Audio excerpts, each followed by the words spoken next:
Assalamualaikum warahmatullahi wabarakatuh. Semoga kamu dan keluarga selalu sehat, diberikan kebahagiaan serta dimudahkan rezekinya. Kali ini, Mimin akan menceritakan sebuah alur dari film berjudul Planet of the Apes versi original yang dirilis pada tahun 1968. Yang mana film ini akan menjadi cikal bakal Planet of the Apes versi selanjutnya. Smile. Film ini sendiri terdiri dari 5 episode yang dirilis pada tahun 1968, 1970, 71, 72, dan 1973. Karena video kali ini lumayan lama, jadi siapkan kopinya, ambil posisi nyaman, dan selamat menonton.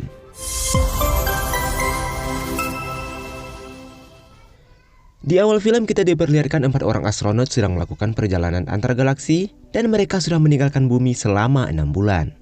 Dan seorang kapten bernama Taylor masih terbangun untuk mengirimkan pesan terakhir ke bumi. Setelah itu ia akan melakukan tidur panjang atau hibernasi.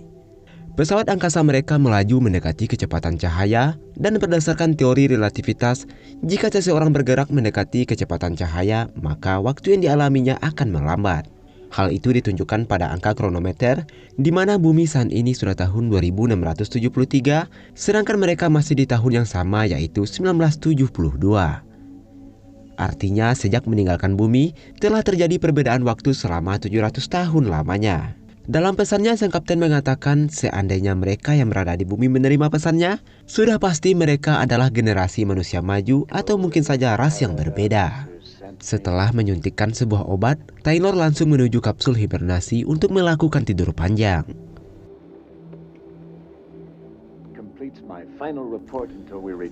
Berbulan-bulan kemudian tanpa ada sebab yang jelas, pesawat mereka sampai di sebuah planet. Beruntungnya mereka mendarat di air yang membuat mereka selamat dari benturan keras dan sistem pesawat secara otomatis membangunkan mereka dari tidur panjang. Sayangnya salah seorang dari mereka telah menjadi mumi, terjadi keretakan pada kaca kapsul yang menyebabkan kebocoran udara sehingga ia gagal hibernasi. Dan secara tiba-tiba, air masuk ke dalam pesawat dan mereka harus segera keluar dari sana. Seorang kru bernama Landon berkata kalau mesin pesawat mereka rusak dan mereka tidak bisa mengirimkan pesan ke bumi. Lalu seorang kru lainnya juga memberitahu kalau atmosfer planet itu cukup ramah, bahkan terdapat oksigen. Tanpa ragu-ragu mereka keluar dari pesawat lalu menggunakan perahu karet untuk mencapai daratan. Setelah sampai, mereka mengecek persediaan yang mereka punya. Mereka memiliki senjata dan bekal makanan untuk beberapa hari ke depan. Lalu Landon bertanya pada kapten, kira-kira sudah berapa lama perjalanan mereka? Kapten mengatakan, sebelum keluar pesawat ia sempat melihat angka pada kronometer, di mana bumi saat ini sudah tahun 3978. Diperkirakan sudah sekitar 18 bulan mereka melakukan perjalanan angkasa, dan terjadi perbedaan waktu selama 2000 tahun antara waktu mereka dengan waktu di bumi. Artinya, mereka saat ini berada sekitar 2000 tahun di masa depan.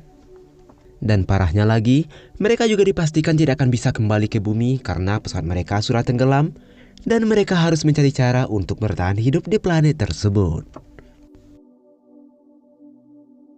Selesai beristirahat, mereka mulai melakukan perjalanan. Setelah perjalanan panjang di padang gurun, mereka menemukan sebuah tanaman. Mereka yakin kalau di planet itu pasti terdapat kehidupan. Lalu beberapa hari kemudian, mereka sampai di suatu tempat. Di sana terdapat banyak orang-orangan sawah. Namun mereka tak begitu peduli, karena di hadapan mereka ada sebuah air terjun dan danau. Mereka langsung berenang untuk menyegarkan diri. Setelah selesai, mereka dikejutkan dengan sosok seperti manusia diam-diam mencuri baju mereka. Lalu Taylor dan yang lain mengejar dan akhirnya mereka menemukan baju mereka, tapi sayangnya baju tersebut sudah dalam keadaan robek. Taylor dan yang lainnya terus berjalan hingga di satu tempat mereka menemukan sekelompok manusia di sana. Mereka terlihat sangat primitif dan terlihat seperti kumpulan Tarzan. Tiba-tiba mereka terdiam seperti menyadari ada bahaya mengintai mereka. Lalu terdengar suara gemuruh yang membuat para manusia itu berlarian.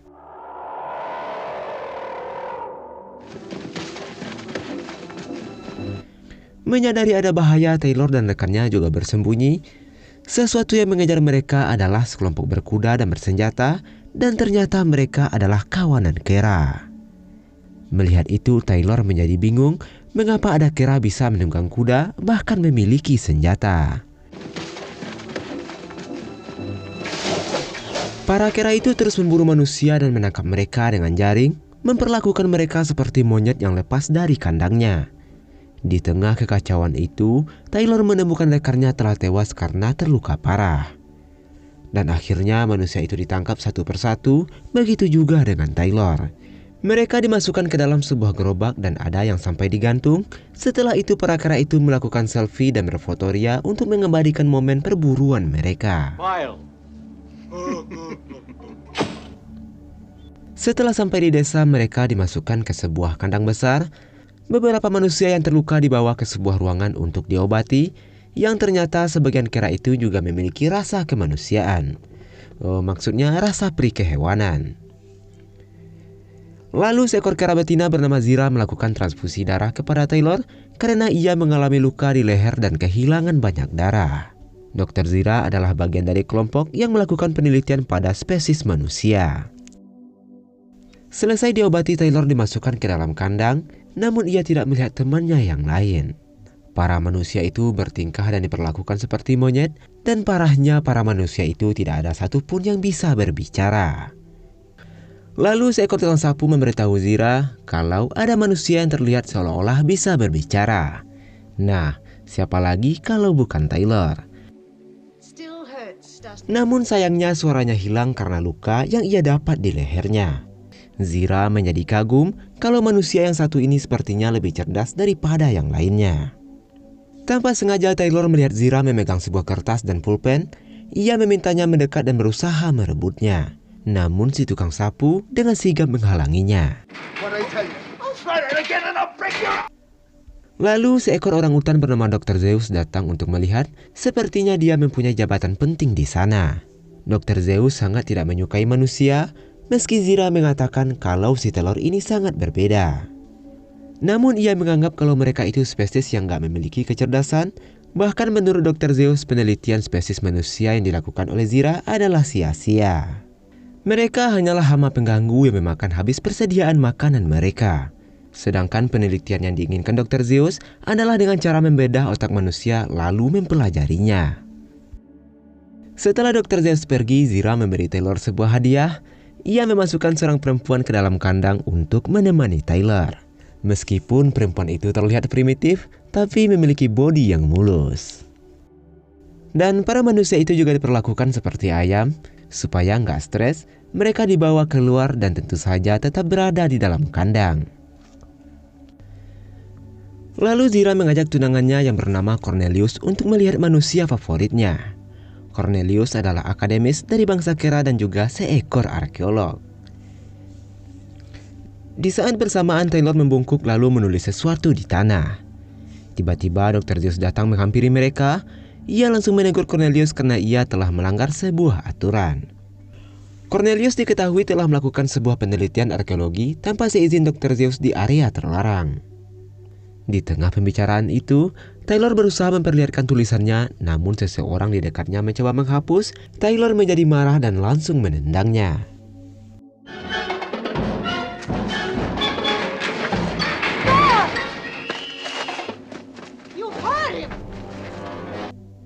Setelah itu Taylor dikembalikan ke kandangnya. Tanpa sengaja Dr. Zeus melihat tulisan yang dibuat oleh Taylor dan dia langsung menghapus agar tidak diketahui oleh Zira. Sepertinya Dr. Zeus ingin menyembunyikan fakta kalau manusia itu sebenarnya makhluk yang cerdas. Lalu di kandang Zira meminta maaf kepada Taylor atas perlakuan kasar penjaga kepadanya. Tiba-tiba Taylor mendekati Zira, mengambil kertas dan pulpen yang ada di dalam saku bajunya. Lalu Taylor menulis sesuatu di kertas itu. Penjaga yang kesal melihatnya masuk ke dalam, lalu memukulnya, mengambil kertas itu, lalu menyerahkannya kepada Zira. Kertas itu bertuliskan namaku adalah Taylor. Zira menjadi terkejut sekaligus senang. Lalu ia membawa Taylor ke tempat Cornelius. Ia menunjukkan beberapa tulisan yang dibuat oleh Taylor. Taylor lalu menceritakan dirinya melalui tulisan. Mereka pun kagum dengan kecerdasannya. Namun Cornelius menganggapnya sinting karena dalam kertas itu Taylor menuliskan kalau ia datang dari langit menggunakan sebuah pesawat. Lalu untuk membuat mereka percaya, Taylor membuat sebuah pesawat kertas lalu menerbangkannya. Taylor meminta sebuah peta dan menunjukkan lokasi jatuh pesawatnya. Tapi Cornelius menyangkalnya, karena tempat itu dekat dengan kawasan terlarang dan tidak mungkin ada yang bisa selamat dari sana. Karena Cornelius tetap tidak percaya dengan Taylor, lalu Zira membocorkan rahasia penelitian Cornelius pada Taylor. Ternyata Cornelius selama ini mengembangkan sebuah hipotesa tentang kera dan manusia. Menurutnya, kera itu berevolusi dari spesies yang paling rendah, dan mungkin saja manusia dulunya memiliki peradaban yang sangat maju. Hal itu terbukti dari temuan dan penelitian yang dilakukan oleh Cornelius saat melakukan penelitian di area terlarang. Karena itulah, Dr. Zeus sangat marah saat mengetahui Cornelius melakukan penelitian di sana. Zira berpendapat mungkin saja Taylor bisa menjadi bukti yang dibutuhkan sehingga semakin jelas asal-usul mereka. Dan tanpa diduga, Dr. Zeus datang ke tempat mereka bersama seekor orang utan bernama Maximus. Ia adalah komisaris urusan binatang. Mereka mengatakan kalau tidak seharusnya mereka membawa manusia ke tempat itu. Zira berkata kalau dia sedang melakukan sebuah eksperimen terhadap Taylor. Dr. Zeus tidak percaya karena ia menemukan pesawat kertas yang menurutnya adalah buatan Taylor. Setelah itu, Taylor pun dikembalikan ke dalam kandangnya. Lalu tidak lama kemudian para tentara datang untuk membawa Taylor ke ruang bedah. Mereka akan melakukan eksperimen padanya, namun penjaga kandang melarang karena Dr. Zira menginginkannya berkembang biak. Akan tetapi karena ini adalah perintah dari Zeus, mau tidak mau, penjaga kandang itu menuruti perintahnya. Saat penjaga mencoba mengikat Taylor, Taylor menyerangnya lalu kabur keluar dari sana, dan sialnya ia malah nyasar dan masuk ke ruangan di mana para kera itu sedang melakukan ibadah. Seekor kera kecil yang berada di sana melihatnya dan membuat ibadah itu menjadi kacau.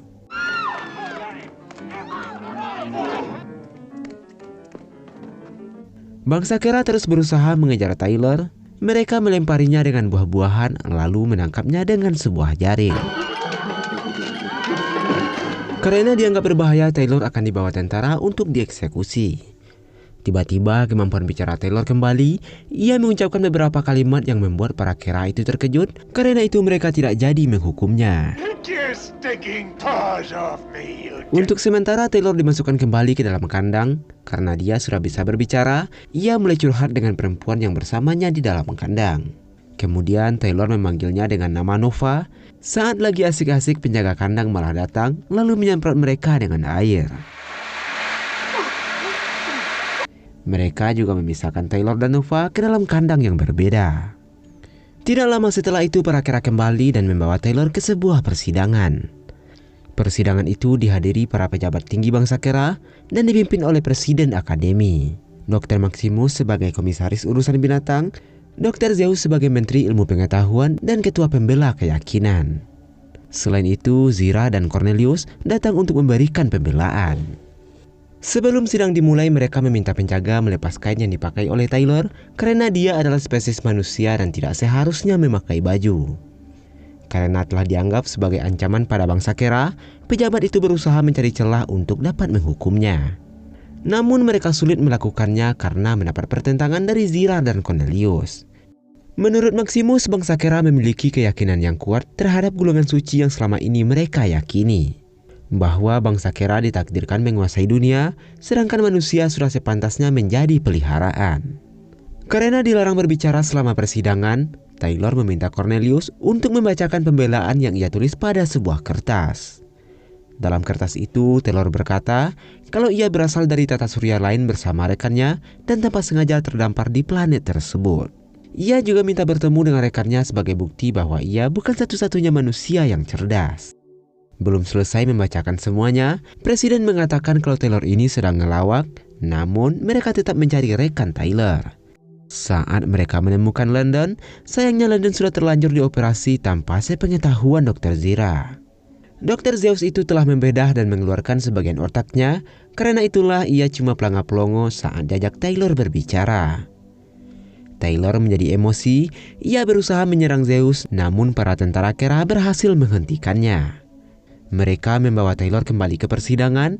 dan menutup mulutnya karena Taylor terus mengoceh dan tidak bisa diam. Cornelius menjadi kasihan lalu mengungkap sebuah fakta kalau ia pernah mendatangi kawasan terlarang.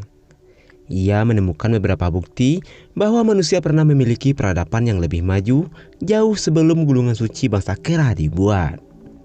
Para pejabat itu membantah teori arkeologinya.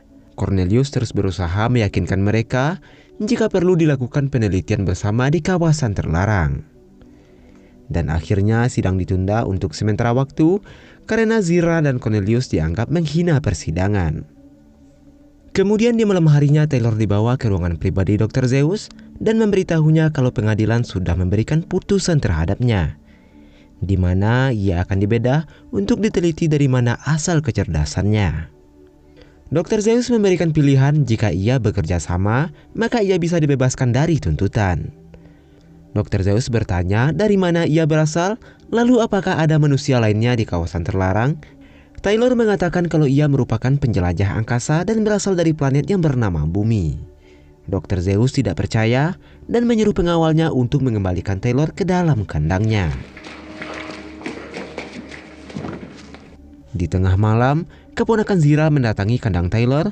Ia berkata pada penjaga kalau ia sedang bertugas. Ia lalu memberikan surat tugasnya dan saat sedang membaca tiba-tiba penjaga itu lalu dibuat pingsan olehnya.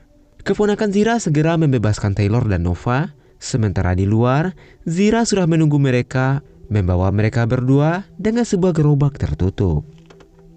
Lalu di keesokan paginya, mereka bertemu dengan Cornelius yang datang membawa perbekalan termasuk senjata untuk berjaga-jaga. Zira dan Cornelius dianggap telah menghina pengadilan setelah mengungkap teori bahwa dulunya Kera adalah makhluk primitif.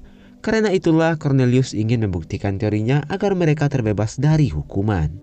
Mereka akan mendatangi area tambang dekat kawasan terlarang di mana Cornelius melakukan penelitian arkeologinya. Lalu Taylor bertanya mengapa kawasan tersebut terlarang untuk dikunjungi. Tetapi Zira dan Cornelius tidak mengetahuinya karena hal itu sudah tertulis dalam gulungan suci bangsa Kera yang selama ini mereka yakini.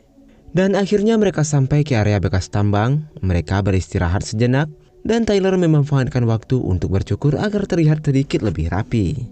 Tapi Cornelius berpendapat, tanpa jenggot itu Taylor tidak terlihat pintar. It makes you look less intelligent. Setelah itu mereka masuk ke area tambang dan tanpa diduga, Dr. Zeus dan pengawalnya datang mengepung mereka. Lalu Taylor mengarahkan senjata dan mengancam akan menembak Dr. Zeus. Dan akhirnya mereka masuk ke dalam tambang bersama-sama, lalu mencari bukti yang mereka butuhkan, bukan hanya sekedar percaya pada tulisan dari sebuah gulungan suci. Dr. Zeus mengatakan kalau gulungan itu sudah ada sejak 1200 tahun yang lalu, yang artinya cukup menjadi bukti sejarah bangsa Kera. Lalu di dalam tambang Cornelius menjelaskan apa yang telah ia temukan dan menemukan ada bekas jejak manusia di sana diperkirakan ada sekitar 1300 tahun yang lalu. Dan banyak artefak dari masa lalu yang menunjukkan bahwa peradaban manusia di masa lalu jauh lebih maju daripada bangsa Kera sekarang. Lalu mereka menemukan sebuah boneka manusia. Melihat hal tersebut, Taylor mengatakan kalau benda sejarah peradaban manusia itu mirip dengan peradabannya di bumi. Dan tiba-tiba terdengar suara tembakan dari luar. Sepertinya pengawal Zeus mencoba untuk membuat keributan. Mereka teringat dengan keponakan Zira yang di luar, lalu berusaha menyelamatkannya. Karena kalah jumlah, Taylor menyandera Zeus dan meminta mereka untuk mundur. Setelah itu, Taylor mengikat Zeus dan Zeus pun bertanya jika peradaban manusia dulunya lebih maju, mengapa saat ini tidak bertahan.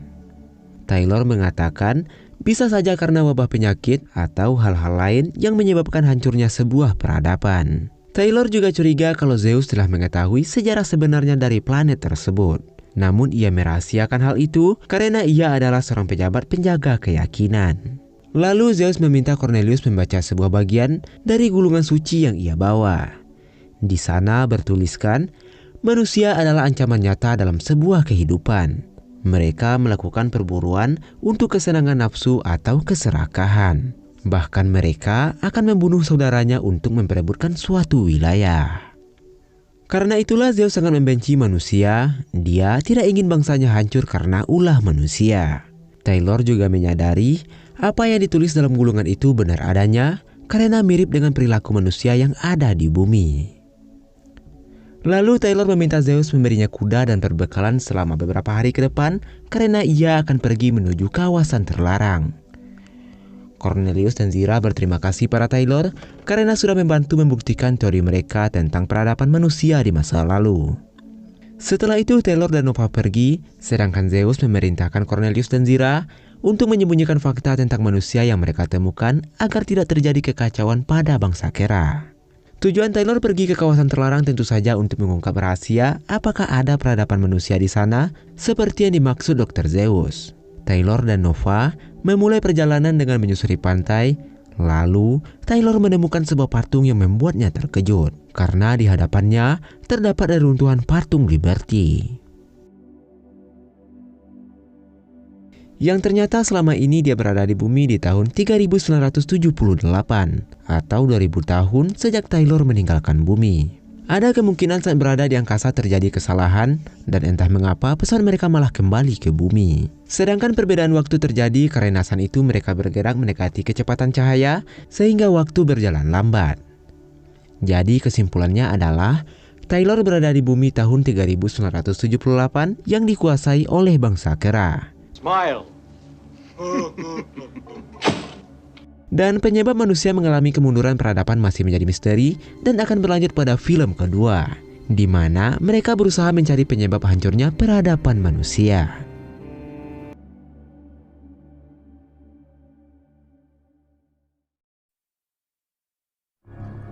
Taylor dan Nova melanjutkan perjalanan mereka ke kawasan terlarang. Berhari-hari mereka melakukan perjalanan di padang gurun.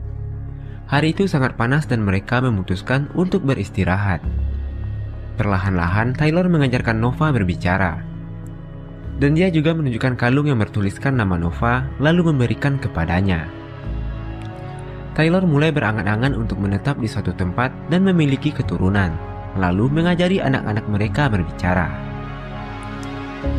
Setelah itu mereka kembali melanjutkan perjalanan dan tiba-tiba tanah di depannya terbelah. Taylor menjadi heran kenapa tempat itu mendadak berubah, lalu ia turun dari kuda untuk memeriksanya. Taylor berpesan kepada Nova jika terjadi sesuatu kepadanya, cobalah mencari Zira di desa, walaupun ia tidak yakin Nova akan mengerti ucapannya. Saat mencoba menghantam tebing, tiba-tiba dia menghilang. Setelah itu Zira yang kebingungan pergi dari sana. Di sisi lain diperlihatkan ada sebuah pesawat luar angkasa terdampar. Mereka adalah tim astronot kedua yang dikirim untuk menjelajahi angkasa, sama seperti Taylor dan rekan-rekannya. Namun pesawat mereka tidak mendarat dengan mulus, dan seorang astronot yang bernama Brent selamat dari kecelakaan tersebut, tapi sayangnya sang kapten mengalami luka parah. Dan mereka juga tidak mengetahui di mana mereka berada. Keadaan kapten yang semakin parah dan tidak lama kemudian dia meninggal dunia. Kini Brent adalah satu-satunya astronot yang selamat dari pesawatnya. Setelah mengubur sang kapten, Brent dikejutkan dengan seorang wanita mengendarai kuda. Dan ternyata dia adalah Nova.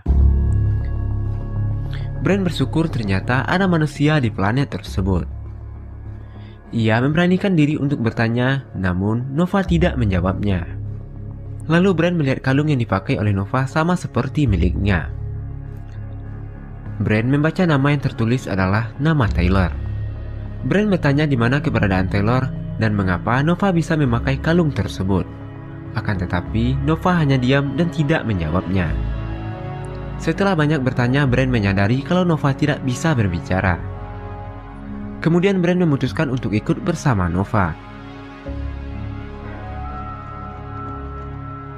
Setelah seharian melakukan perjalanan, sampailah mereka di desa bangsa Kera. Brent sangat heran kenapa para Kera itu berperilaku seperti manusia. Nova yang teringat dengan pesan Taylor dan menunjuk ke arah desa para Kera. Lalu Brent yang penasaran mencoba mendekat ke arah sana. Ternyata di desa Kera sedang ada pertemuan. Di sana ada gorila yang sedang berpidato. Dia bernama Ursus, seekor gorila berpangkat komandan. Dia merencanakan penyerangan ke area terlarang karena menurut mereka ada kehidupan manusia di sana. dan mereka ingin menghabisi para manusia yang ada di kawasan terlarang. Hal tersebut sesuai dengan hukum yang tertulis pada gulungan suci yang merupakan perintah langsung dari leluhur mereka, yaitu seekor kera cerdas pertama yang bernama Caesar. Caesar adalah kera cerdas pertama yang bisa berbicara. Diketahui Caesar hidup pada peradaban pertama bangsa kera. Dia adalah kera cerdas yang mewasiatkan gulungan suci yang menjadi pedoman hidup bangsa kera, yang nantinya akan kita bahas di film selanjutnya. Ursus mempunyai ambisi untuk menjadikan bangsa kera satu-satunya penguasa di planet tersebut. Akan tetapi, hal itu tidak disukai oleh kelompok akademis. Mereka lebih menyukai perdamaian. Bran dan Nova yang berada tidak jauh dari sana hampir saja ketahuan. Seekor kera tiba-tiba saja datang ke sana, dan Bran hampir terkena tembakan dan beruntungnya dia masih selamat. Di sisi lain, setelah melakukan pertemuan, Ursus mandi sauna bersama Dr. Zeus. Ursus memberitahukan kalau diam-diam dia telah mengirimkan mata-mata ke kawasan terlarang. Namun anehnya, anak buahnya mengalami kejadian misterius yang tidak bisa dijelaskan. Dari 12 anak buah yang dikirimkan, hanya satu yang kembali dan yang lainnya menghilang tanpa jejak. Kita berpindah ke Cornelius dan Zira. Dia yang baru pulang dikejutkan dengan kehadiran Nova dan Bran. Cornelius dan Zira sangat terkejut, ternyata ada manusia lain yang bisa berbicara. Lalu Bran memberitahunya kalau dia dan Taylor saling mengenal. Setelah itu Bran bertanya tentang keberadaan Taylor. Cornelius menunjukkan peta kemana Taylor dan Nova pergi sebelumnya. Tiba-tiba ada yang mengetuk pintu, lalu Zira menyuruh Bran dan Nova bersembunyi. Dan ternyata dia adalah Dr. Zeus. Dr. Zeus mengatakan bahwa terjadi hal misterius di kawasan terlarang.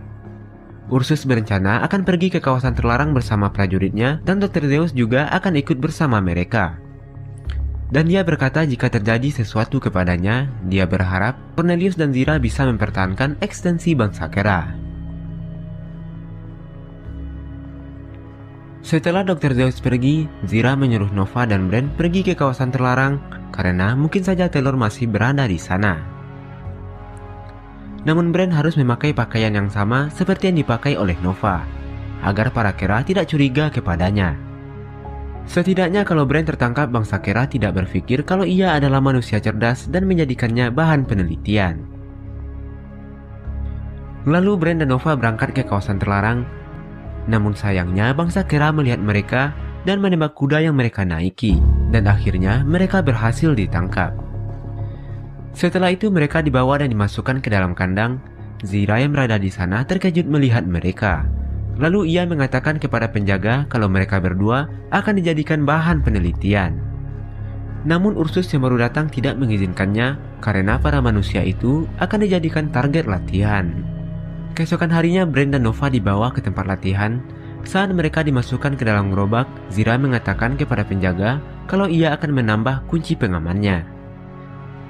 Dan ternyata Zira diam-diam membuka kunci kurungan dan memberi kode kepada Bran kalau pintunya tidak terkunci. Di perjalanan Bran keluar dari kurungan lalu menghajar penjaga yang membawanya.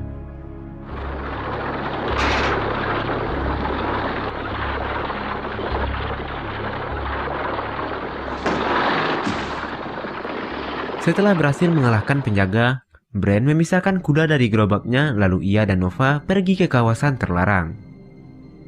Namun di perjalanan mereka lagi-lagi dilihat oleh prajurit lalu melakukan pengejaran. Mereka lari ke sebuah bukit lalu bersembunyi di dalam gua. Dan mereka tidak mengikutinya karena mereka takut dengan kejadian hilangnya para tentara di area terlarang. Di dalam gua Bran menemukan benda-benda yang tidak asing. Bran melihat ada bekas instalasi listrik. Bahkan dia menemukan sebuah papan yang bertuliskan New York. Saat itulah Bran menyadari kalau reruntuhan itu adalah stasiun bekas kota New York. Bran meyakini kalau hancurnya peradaban manusia karena peperangan atau bom nuklir yang menghancurkan segalanya. Di sisi lain, para petinggi bangsa kera sedang menyusun rencana untuk pergi ke kawasan terlarang. Sementara itu, di luar banyak yang protes dan menolak perperangan. Mereka tidak mau terjadi pertumpahan darah kepada bangsa kera. Lalu para tentara malah menangkap para pendemo dan memasukkannya ke dalam kurungan. Setelah itu, pasukan gorila mulai melakukan perjalanan ke area terlarang. Sementara itu, Brand dan Nova terus berkeliling sampai akhirnya mereka menemukan sebuah terowongan dan reruntuhan kota New York.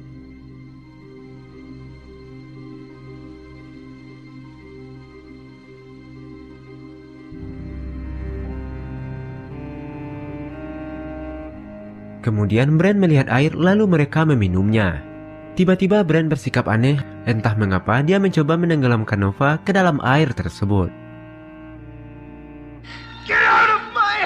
Brand berteriak sambil memegang kepalanya seakan-akan ada sesuatu yang merasuki pikirannya. Sambil berjalan sempoyongan dia masuk ke sebuah ruangan, dia melihat seseorang yang sedang menyembah sebuah bom nuklir. Kemudian dia berbalik arah dan Brand mencoba berbicara kepadanya. Lalu Brand merasa ada yang berbicara melalui pikirannya. Ternyata orang itu memiliki kemampuan telepati yang berbicara menggunakan pikirannya. Lalu datang dua orang membawa Brand ke sebuah ruangan lainnya. Di sana terdapat beberapa orang yang sedang berdiri seolah-olah sedang menunggu kedatangan dirinya. Sekelompok orang itu diketuai oleh seseorang yang bernama Mendes. Mereka juga berbicara menggunakan telepati. Mereka bertanya apa yang dilakukan Brand di tempat ini, apakah ia adalah seorang mata-mata. Dan Brand menjawab kalau ia adalah seorang astronot dan tanpa sengaja terdampar di sini. Brand juga mengatakan kalau ia berasal dari 2000 tahun yang lalu. Selain bisa bertelepati, ternyata orang-orang ini bisa menampilkan citra visual aktivitas yang terjadi di dekat kawasan mereka. Lalu mereka bertanya siapa wanita yang bernama Nova. Brand pura-pura tidak tahu karena dia tidak ingin terjadi sesuatu dengan Nova.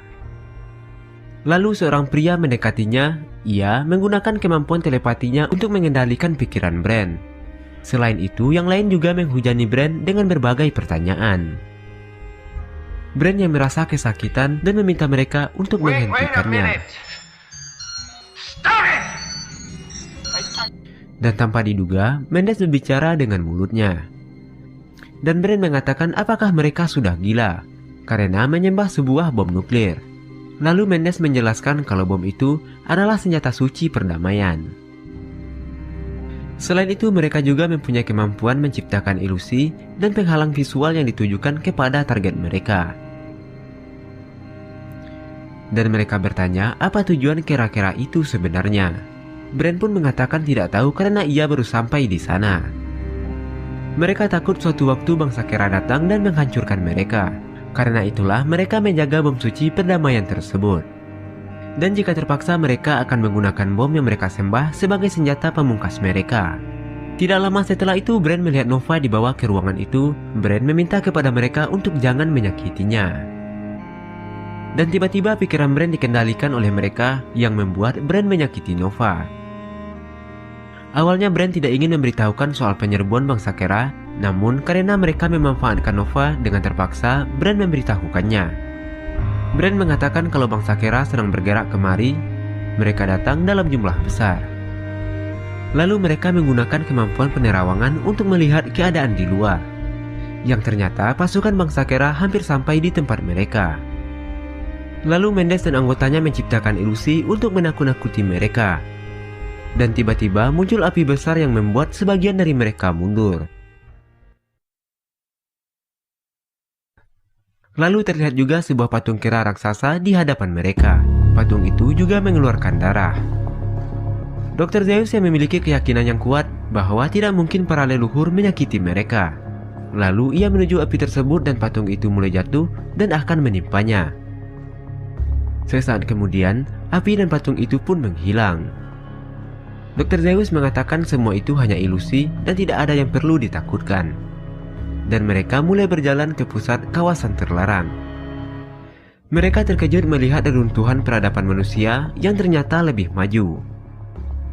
Sementara itu karena ilusinya tidak mempan, Mendes berencana untuk mengaktifkan bom untuk berjaga-jaga dan mereka semua berkumpul di ruang ibadah. Mereka bernyanyi sambil memanjatkan doa bersama. Brand dan Nova juga diberi pakaian yang sama dan disuruh berdoa bersama mereka. Setelah selesai berdoa, mereka semua berdiri dan memegang wajah mereka. Dan ternyata selama ini mereka memakai topeng. Ternyata mereka semua adalah sisa-sisa manusia yang selamat dari perang nuklir yang terjadi ribuan tahun yang lalu. Namun mereka terkena efek radiasinya yang berdampak pada mereka. Dan mereka tinggal di bawah permukaan tanah untuk mengurangi dampak radiasi. Jadi alasan kenapa bangsa Kera tidak boleh masuk ke area terlarang, mungkin karena saat gulungan suci itu dibuat, efek radiasinya masih sangat berbahaya, dan mereka tetap menjaganya sampai hari ini.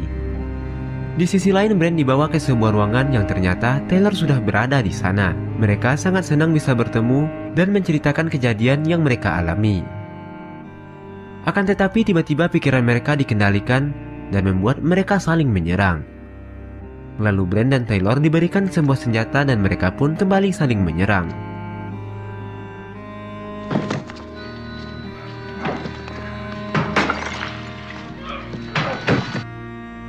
Sementara itu Nova yang mendengar perkelahian mereka, ia menggigit tangan penjaga lalu lari menuju Brand dan Taylor. Tiba-tiba ia bisa berbicara dan memanggil nama Taylor. Kehadiran Nova membuyarkan konsentrasi pengendali pikiran dan Taylor langsung menghajarnya dan menjepitkan pada pintu berduri dan ia pun tewas di sana. Setelah itu Brand memberitahukan Taylor kalau orang itu mempunyai bom yang bertuliskan Alpha dan Omega. Taylor ternyata mengetahui arti tulisan tersebut. Bom itu memang sudah dibuat dari zaman dulu yang merupakan sebuah senjata pemusnah massal. Mereka harus menghentikan peperangan agar Mendes dan anggotanya tidak meledakkan bom tersebut dan menghancurkan bumi dan isinya. Di sisi lain, para Kera sudah masuk ke reruntuhan kota dan membunuh para manusia.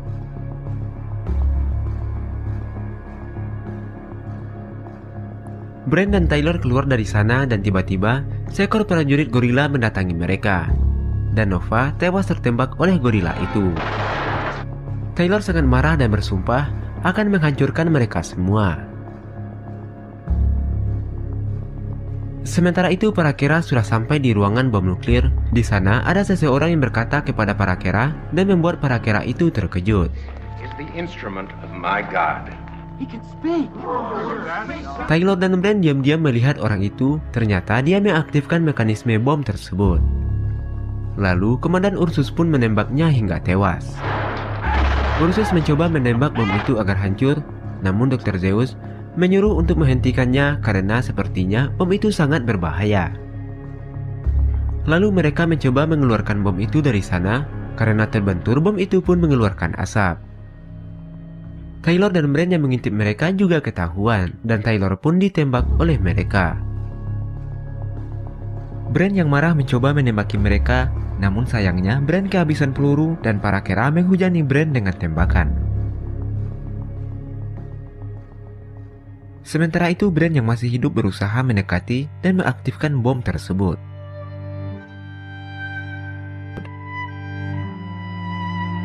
Dan bom itu meledak menghancurkan semua kehidupan yang ada di bumi. Tapi filmnya tidak habis sampai di sini. Ternyata diam-diam Zira dan Cornelius dibantu oleh seorang ilmuwan bernama Milo. Mereka berhasil menemukan pesawat yang ditumpangi oleh Taylor, lalu mereka memperbaiki dan mempelajarinya. Saat pasukan Kera pergi menyerang ke daerah terlarang, Milo, Zira, dan Cornelius yang tidak suka dengan perperangan pergi dari bumi menggunakan pesawat angkasa milik Taylor.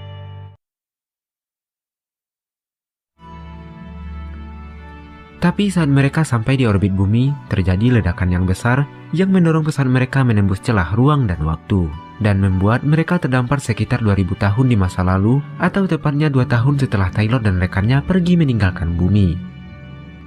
Kabar jatuhnya pesawat angkasa tersebut langsung direspon oleh pihak Amerika. Mereka mengetahui kalau pesawat angkasa tersebut adalah milik Taylor yang mereka kirim ke luar angkasa 2 tahun yang lalu.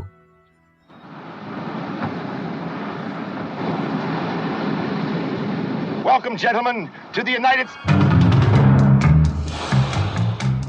Namun mereka dibuat terkejut karena para astronot itu bukan Taylor dan rekannya, tapi 3 Kera astronot.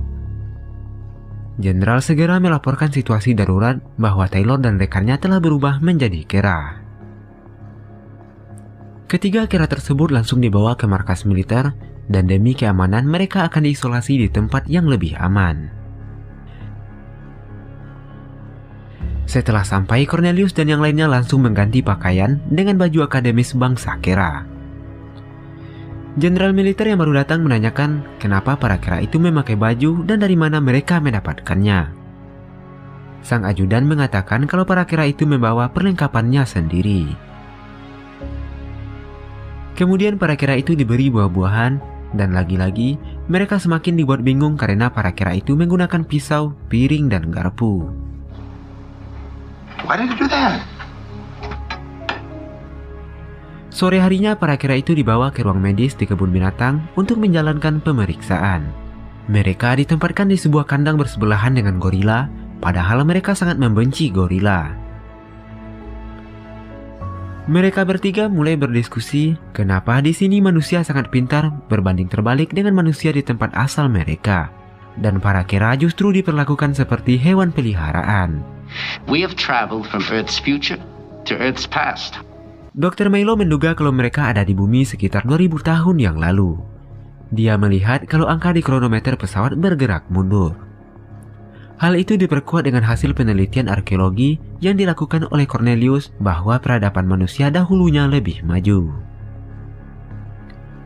Cornelius menanyakan, bukankah bumi sudah hancur?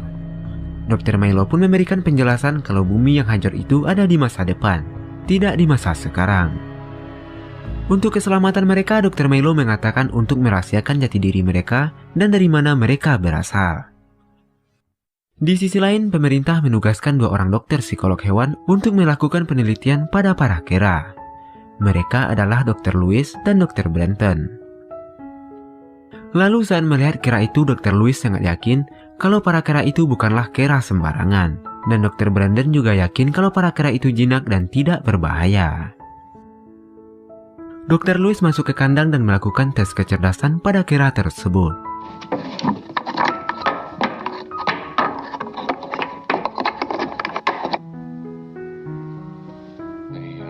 Melihat itu, Cornelius dan Milo dibuat bingung kenapa manusia melakukan hal-hal bodoh seperti tersebut.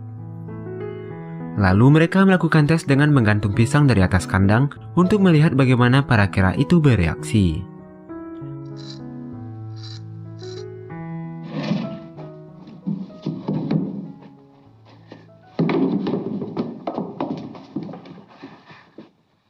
Because I loathe bananas. Zira!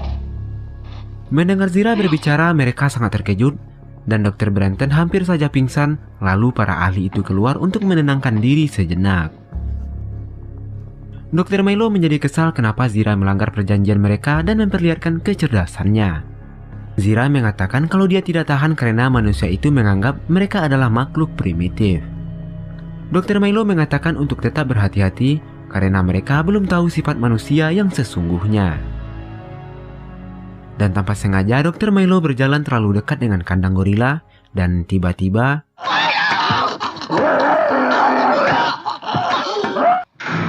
kematian Dr. Milo membuat Zira dan Cornelius menjadi sedih. Lalu Dr. Lewis datang untuk menenangkan mereka. Lalu Zira memberitahu kalau dia adalah seekor dokter psikologi dari bangsa Kera. Dan dia juga sudah banyak menangani pasien manusia. Mendengar itu, Lewis dibuat terkejut sekaligus senang. Lalu Lewis juga memperkenalkan dirinya kalau dia juga seorang dokter psikologi. Dan Cornelius juga memperkenalkan dirinya dan mengatakan kalau Zira adalah istrinya. My name is Cornelius. This is my wife, Zira.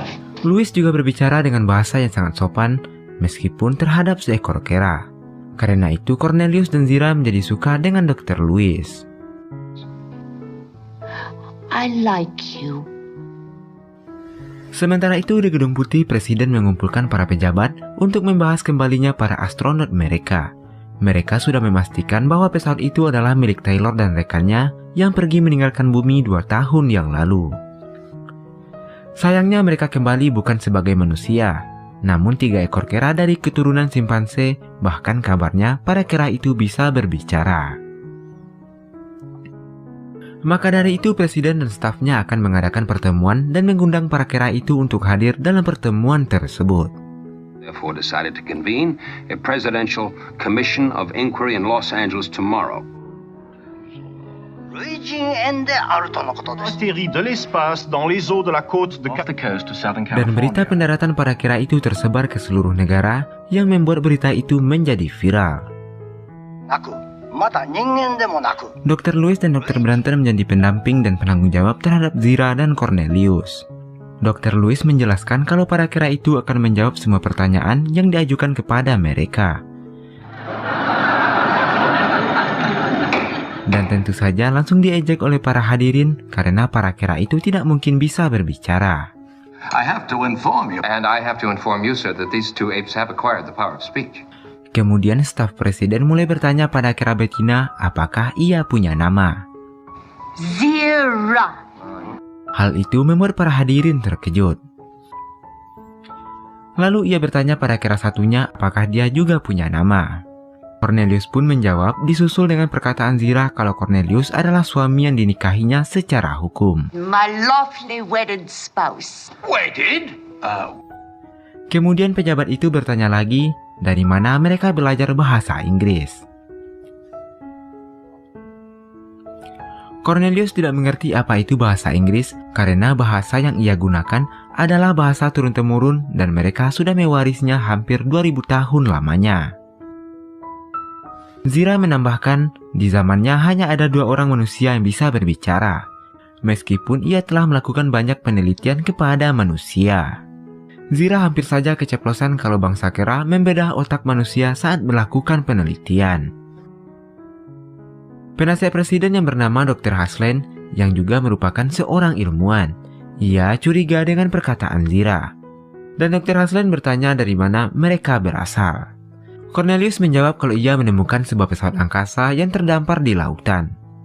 Dr. Milo memperbaikinya, lalu mereka pergi ke luar angkasa karena saat itu sedang terjadi perperangan. Di sini Cornelius masih mencoba merahasiakan dari mana mereka berasal, untuk menjaga keselamatan mereka. Lalu kepala staf bertanya kepada Zira, secara terang-terangan Zira malah mengatakan kalau mereka berasal dari masa depan. We came from your future. Meskipun terdengar mustahil, namun para pejabat berpendapat itu adalah alasan yang paling masuk akal. Mereka juga ditanya apakah mereka mengenal Taylor, karena Zira dan Cornelius datang dengan pesawat Taylor. Cornelius mengatakan kalau dia tidak mengenalnya. Setelah itu, pertemuan pun ditutup. Zira dan Cornelius dibawa Lewis masuk ke ruangannya. Di sana Zira berterus terang kalau sebenarnya mereka mengenal Taylor, bahkan mereka menyukainya. Tetapi mereka tidak begitu yakin kalau Taylor masih hidup, karena saat mereka berada di angkasa, mereka melihat bumi sudah hancur karena sebuah ledakan. Cornelius juga menambahkan kalau di masa depan manusia sangat primitif. Dan bangsa kera tidak menyukai manusia, sama seperti manusia tidak menyukai bangsa kera di saat ini. Di sisi lain, pada sebuah wawancara di televisi, Dr. Haslen mengatakan pemerintah saat ini senang karena ada kera cerdas, bahkan setara dengan manusia. Lalu wartawan itu menanyakan apakah kedatangan para kera itu bisa mengubah sejarah di masa depan. Bisa jadi peradaban kera di masa depan maju dikarenakan kedatangan mereka. Dr. Haslen tidak bisa memastikan jawabannya, namun terlepas dari itu semua, pemerintah akan menyambut kedatangan mereka dan mendapatkan fasilitas dan perlindungan dari pemerintahan. Lalu Zira dan Cornelius diajak berkeliling untuk mengenal peradaban manusia. Zira dan Cornelius dilayani dengan sangat baik, bahkan ditempatkan di tempat yang sangat mewah.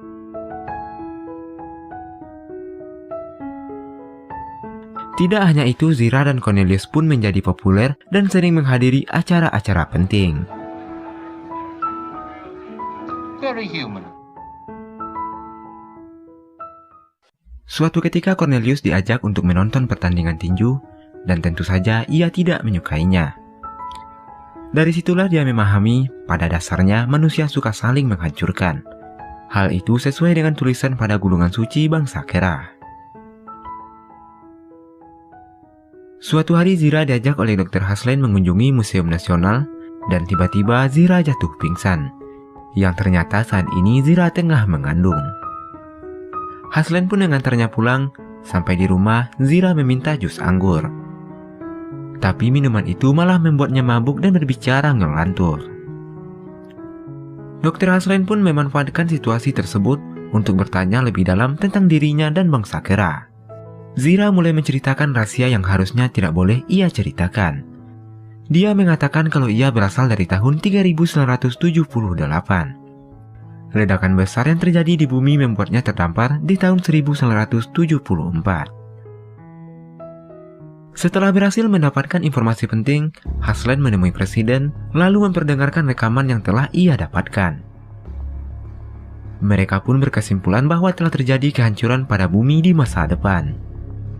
Mereka juga khawatir kalau Zira dan Cornelius memiliki keturunan dan menjadi banyak lalu menguasai dunia.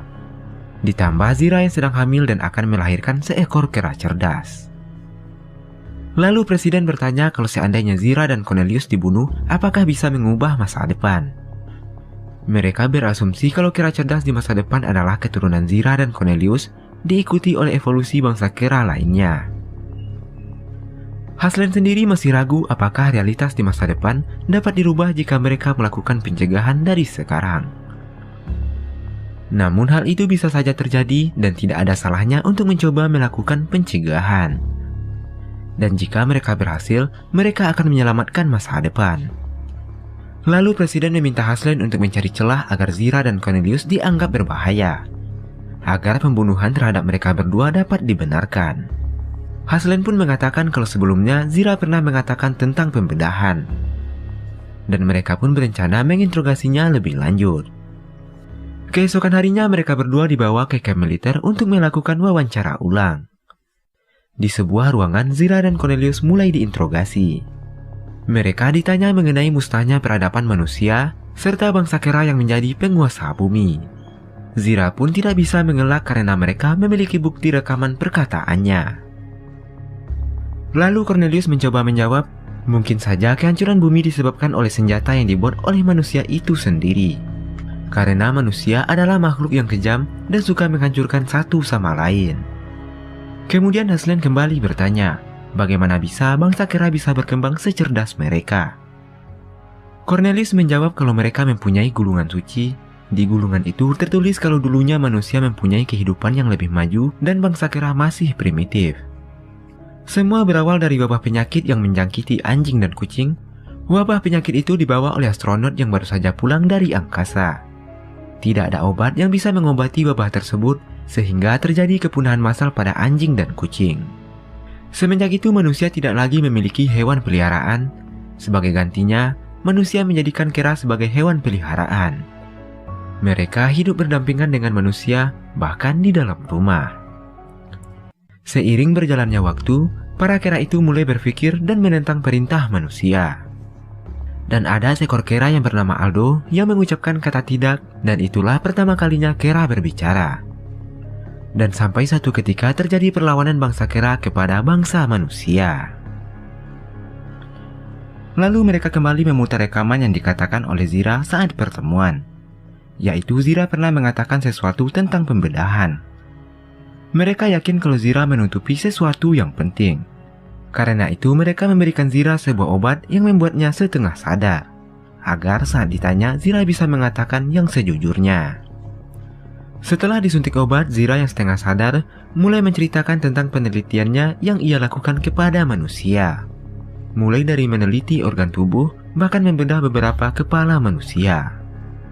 Lalu Zira mengatakan kalau dia juga mengenal Taylor, bahkan ia menyukainya. Tidak lama kemudian Zira kembali sadar, dan Haslin pun kembali mendapatkan informasi penting yang ia butuhkan. Keesokan harinya ia langsung memperdengarkan rekaman hasil investigasinya. Mereka mengatakan apa yang dilakukan para kera itu sangat kejam. Sebagian lagi ada yang mengatakan kalau Zira tidak bersalah, karena itu ia lakukan 2000 tahun di masa depan, bukan di masa sekarang. Namun sebuah fakta yang diceritakan oleh Cornelius bahwa kera akan menjadi hewan peliharaan dan nantinya akan menguasai dunia. Mereka mulai berpikir akan resiko pengambilan alih dunia oleh bangsa kera. Maka dari itu diputuskan bahwa bayi di kandungan Zira tidak boleh sampai lahir. Namun Zira dan Cornelius tetap diberi hak untuk hidup. Cornelius menjadi marah mendengar kabar kalau manusia akan melakukan aborsi kepada Zira. Padahal diperkirakan seminggu lagi bayi mereka akan lahir. Tidak lama kemudian seseorang datang membawakan buah-buahan dan susu untuk Zira. Orang itu mengatakan kalau susu bagus untuk monyet kecil dalam perut Zira. Mendengar ucapannya, Cornelius menjadi tersinggung lalu menyerangnya. Setelah itu Cornelius dan Zira memutuskan untuk kabur dari sana.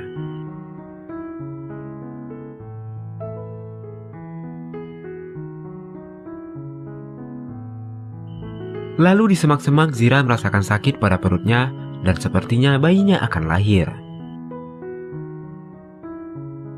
Sementara itu, Haslem, Louis, dan petugas lainnya dikejutkan dengan penemuan mayat seorang pelayan. Mereka menduga pelakunya adalah Parakera karena Cornelius dan Zira sudah tidak ada di sana.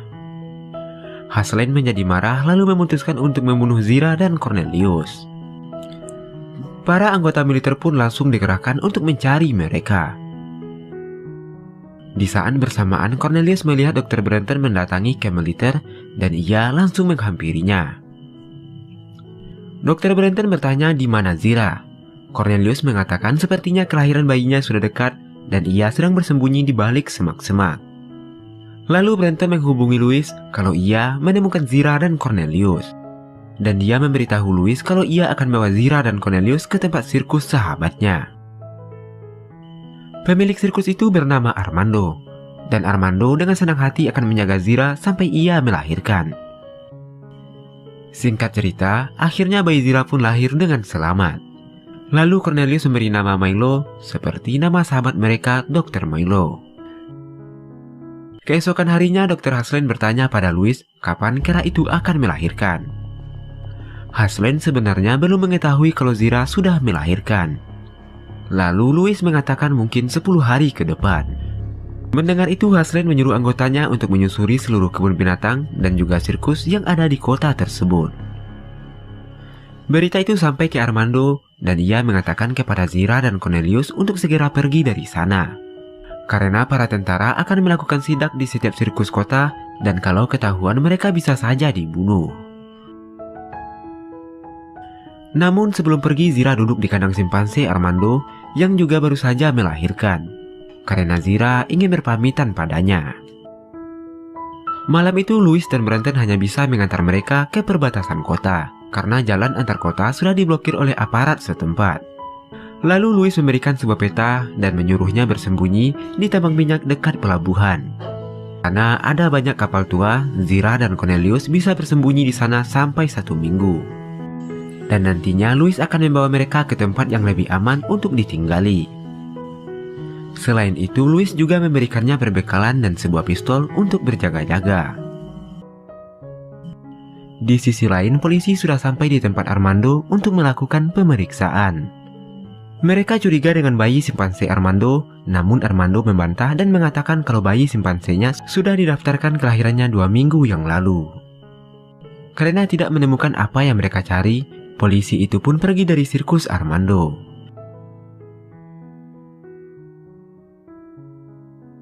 Sementara itu, Zira yang kelelahan meminta Cornelius untuk beristirahat sejenak. Namun Cornelius memintanya untuk segera bergegas. Zira pun menurutinya, namun sayangnya tas yang mereka bawa tidak sengaja tertinggal.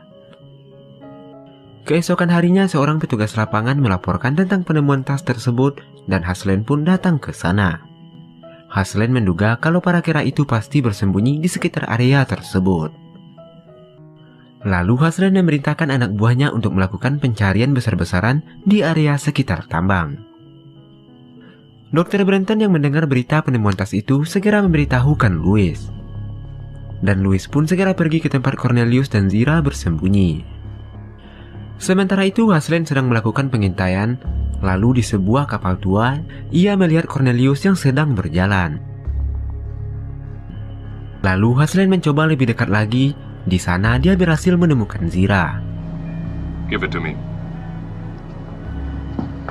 Setelah itu Haslem meminta Zira untuk menyerahkan bayinya. Jika tidak, maka ia akan menembaknya. Bantuan pencarian pun sudah mulai berdatangan dan Zira pun berusaha kabur, namun Haslem berhasil mengejarnya. Karena Zira tetap menolak menyerahkan bayinya, Haslem pun menembak mereka. I'll shoot.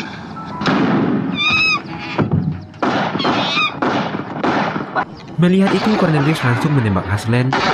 Tapi sayangnya Cornelius tertembak oleh penembak jitu yang sudah bersiaga di sana.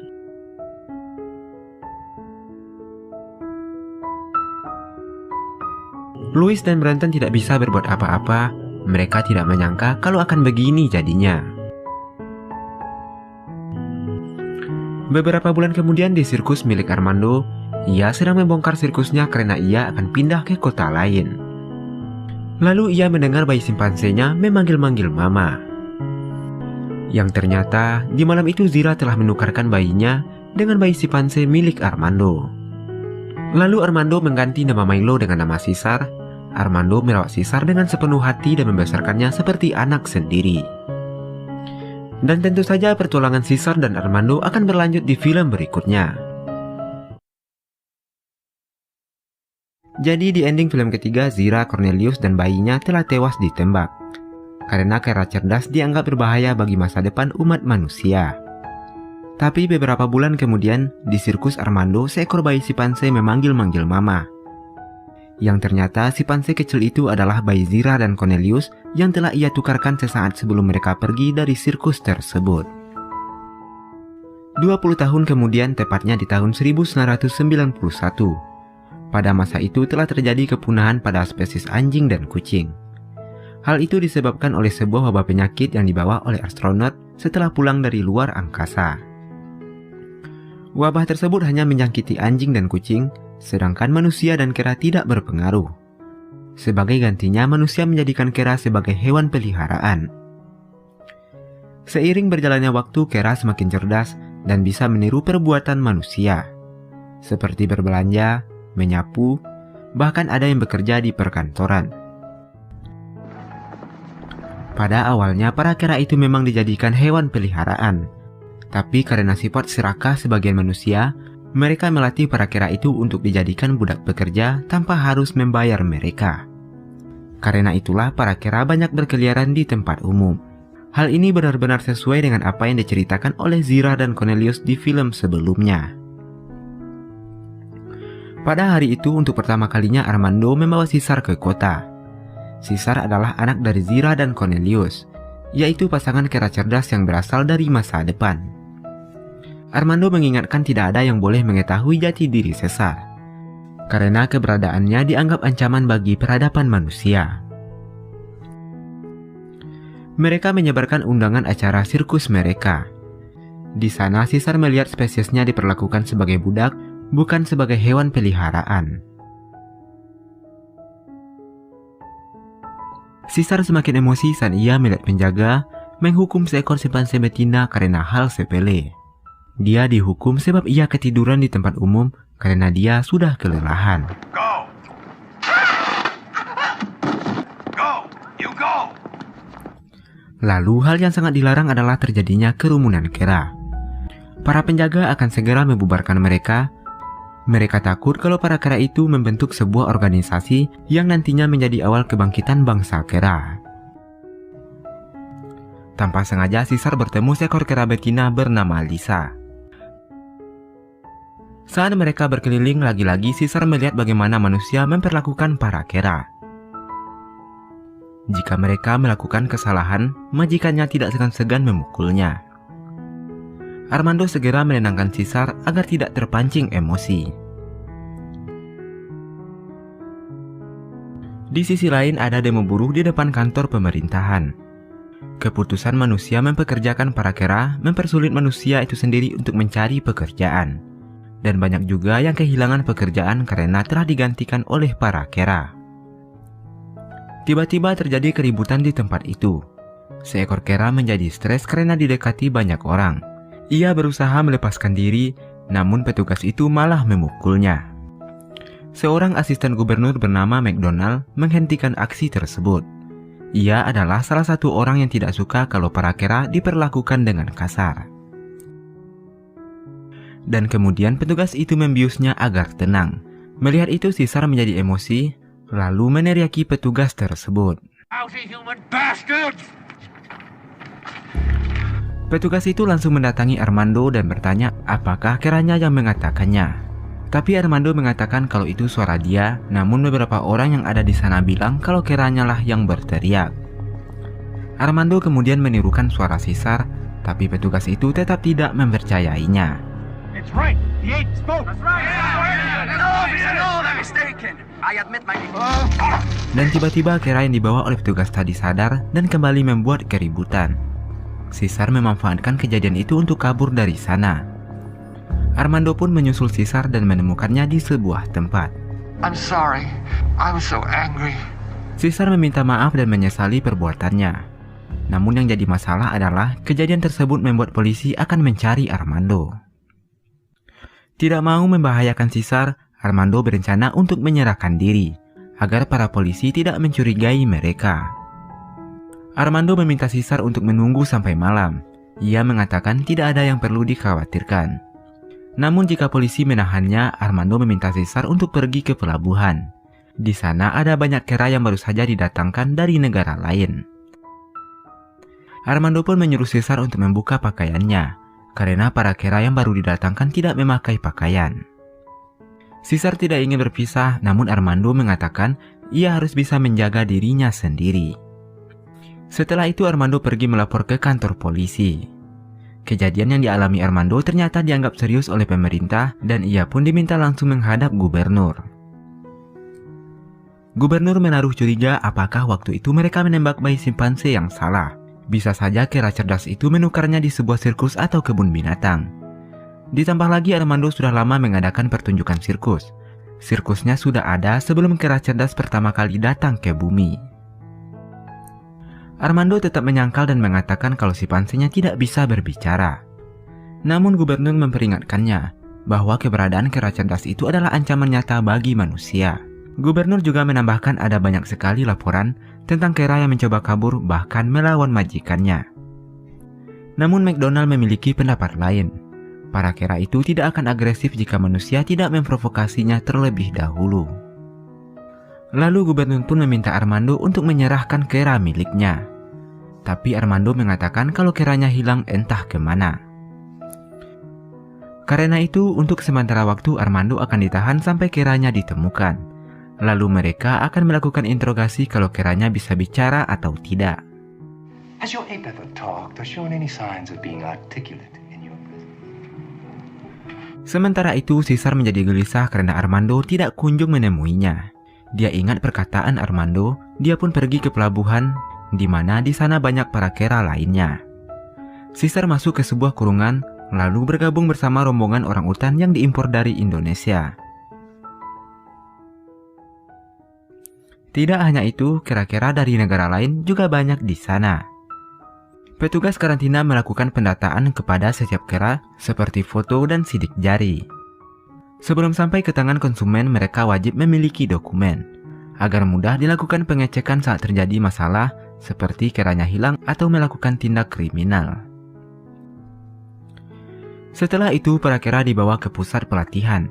Di sana, petugas itu memperlakukan para kera dengan sangat kasar, bahkan sampai memukulnya.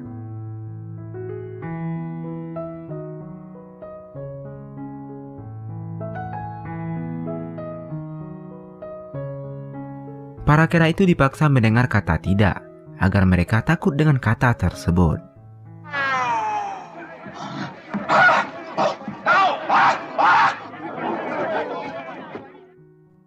Di sisi lain, Armando yang sedang diinterogasi memperlihatkan foto Cornelius.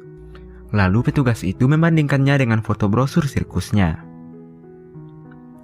Mereka berdua terlihat sangat mirip, karena itulah petugas curiga kalau Cornelius dan simpansenya adalah ayah dan anak. Keesokan harinya, Caesar dan kera lainnya dilatih untuk melakukan tugas sederhana manusia. Tidak hanya melakukan pelatihan, di tempat itu juga dilakukan perkembangbiakan para kera. Mereka akan memilih pejantan unggul untuk membuahi kera betina. Caesar yang terlihat lebih unggul terpilih untuk melakukannya. Dan ternyata kera betina itu adalah Lisa, yaitu seekor kera betina yang pernah ia temui sebelumnya.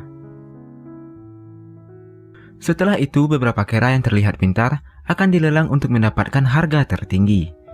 Dan Caesar pun kembali terpilih untuk ditawarkan di acara lelang tersebut. Dan kebetulan acara lelang tersebut dihadiri oleh gubernur. Gubernur yang melihat tingkah Caesar yang tidak biasa, ia menyukainya lalu memutuskan untuk membelinya. 1,500 from Mr. McDonald for His Excellency Governor Brett. Going. Setelah itu McDonald membawa Caesar ke ruangan gubernur. Ia mulai diajari menuang sebuah minuman, namun Caesar masih mencoba menyembunyikan kepintarannya. Dan gubernur sedikit kecewa kenapa ia terlihat biasa saja. Padahal setiap hari, gubernur menerima laporan mengenai IQ Kera yang semakin hari semakin cerdas. Lalu gubernur mengambil sebuah buku dan membukanya secara acak dan menunjuk sebuah kata. Gubernur ingin Kera itu memilih namanya sendiri dan kata yang dipilih akan menjadi nama Kera tersebut. Caesar pun mulai membuka buku tersebut dan menunjuk sebuah kata yang bertuliskan Caesar. Gubernur tidak pernah menyangka kalau ia akan memiliki pelayan bernama Caesar, atau bisa diartikan dengan raja. Setelah itu McDonald membawa Caesar ke sebuah ruangan berkas agar ia bisa diajari beberapa pekerjaan dasar. Ternyata di sana Caesar bertemu dengan Lisa. Dan diketahui kalau Lisa sudah lama bekerja di kantor gubernur. Di sisi lain, petugas masih melakukan pemeriksaan kepada Armando. Ia akan dibebaskan, namun sebelum itu ia akan diberi pertanyaan terakhir dan disuruh untuk menandatangani suatu berkas. Yang ternyata petugas itu menggunakan alat tes kejujuran. Kalau berkata bohong, alat itu akan memberikan efek sakit yang luar biasa. Authenticator do. Makes people tell the truth. It's quite painless. Armando pun mulai gelisah. Ia memutuskan untuk melawan petugas tersebut. Lalu ia pun melompat keluar jendela dan Armando pun tewas seketika. Gubernur yang mengetahuinya menjadi marah. Ia yakin kalau Armando menyembunyikan sesuatu. Karena itu ia memutuskan untuk bunuh diri takut kebohongannya akan terungkap. Caesar yang berada di sana mendengar apa yang dikatakan oleh gubernur. Armando yang sudah ia anggap sebagai ayahnya sendiri, sosok manusia yang sudah merawatnya sejak bayi. Malam itu Caesar pergi keluar, ia menangis dan marah atas kejadian yang menimpa Armando. Keesokan harinya pusat informasi kota memberitahukan beberapa ekor kera berkumpul di sebuah bangunan kosong. Mereka adalah para kera yang tidak lagi diurus oleh majikannya. Para petugas pun segera menangkap kera yang tidak ada majikannya. Mereka khawatir para kera itu bisa membuat kekacauan dan menentang manusia. Sejak mendengar informasi tersebut, Caesar mendatangi mereka. Ia meminta para kera mengumpulkan berbagai macam benda yang bisa dijadikan senjata. Dan Caesar juga melatih mereka menggunakan benda-benda tersebut. Mereka akan menggunakan senjata itu untuk melawan manusia dengan tujuan membebaskan para kera dari perbudakan. Untuk melancarkan rencananya, setiap hari Caesar berkeliling kota. Ia mendatangi para kera yang sedang bekerja dan memberikan kode agar kera itu membuat kekacauan, lalu bergabung dengannya. Di sebuah bangunan kosong yang tidak diketahui manusia, Caesar menampung para kera dan menjadikan gedung itu sebagai markas mereka. Sekarang Caesar sudah mulai berani bicara pada kera lainnya. Kera lainnya pun hanya menurut karena bagi mereka Caesar adalah pimpinan. Sementara itu, gubernur masih belum mengetahui kalau Caesar adalah kera milik Armando. Ia pun masih mencari dengan melakukan pendataan ulang pada berkas-berkas mereka. Saat melakukan penyelidikan, tim penyidik menemukan keanehan. Ia menemukan sebuah catatan imigrasi di mana ada seekor simpanse yang diimpor dari Kalimantan, Indonesia. There are no chimpanzees in Borneo. 507I for Indonesia comprise 3 orangutans and 1... Mereka beranggapan tidak seharusnya simpanse itu berada dalam rombongan orang utan, karena tidak ada simpanse di sana dan simpanse bukan kera dari Indonesia. Mereka pun segera menghubungi pihak imigrasi dan menanyakan kebenarannya. Pihak imigrasi pun segera melakukan pengecekan data, lalu memberitahu kalau simpanse tersebut telah terjual kepada gubernur. Gubernur pun sangat marah. Ia meyakini kalau kera yang dibelinya itu adalah kera yang ia cari selama ini. Lalu gubernur pun menghubungi McDonald dan mengatakan kalau Caesar adalah kera yang mereka cari selama ini, dan memerintahkan McDonald untuk membawa Caesar untuk diinterogasi. Tanpa diduga McDonald berbohong, ia mengatakan kalau Caesar tidak berada di dekatnya dan mengatakan akan segera mencarinya. Lalu McDonald membawa Caesar pergi. Ia memiliki firasat tidak baik akan terjadi sesuatu kepada Caesar. McDonald pun berbicara sendiri, seandainya ada cara untuk berkomunikasi, mereka akan saling mengerti. Dan tanpa diduga, Caesar menjawab perkataannya. I understand. McDonald pun dibuat terkejut. Ia tidak menyangka Kera yang selama ini bersamanya adalah Kera yang mereka cari. Bahkan selama ini McDonald meyakini kalau Kera tersebut telah mati 20 tahun yang lalu. Caesar kemudian berkata pada McDonald bahwa perilaku keji manusia terhadap Kera harus segera dihentikan. Bahwa yang para Kera inginkan hanyalah kebebasan. Caesar juga mengatakan tidak semua manusia itu jahat dan hanya sebagian kecil. Tiba-tiba McDonald mendengar ada suara langkah kaki mendekat. Lalu ia pun meminta Caesar untuk kabur dari sana. Para petugas bertanya pada McDonald, apakah ia sudah menemukan Caesar. McDonald mengatakan kalau ia belum menemukan dan ia masih mencarinya. Sementara Caesar yang mencoba untuk kabur, tanpa sengaja dilihat oleh penjaga di luar. Petugas itu mengejar lalu menangkapnya. Mereka lalu membawa Caesar menuju ruang interogasi. Di sana dia diletakkan di sebuah mesin listrik dan mereka akan menyentrumnya sampai Caesar berbicara.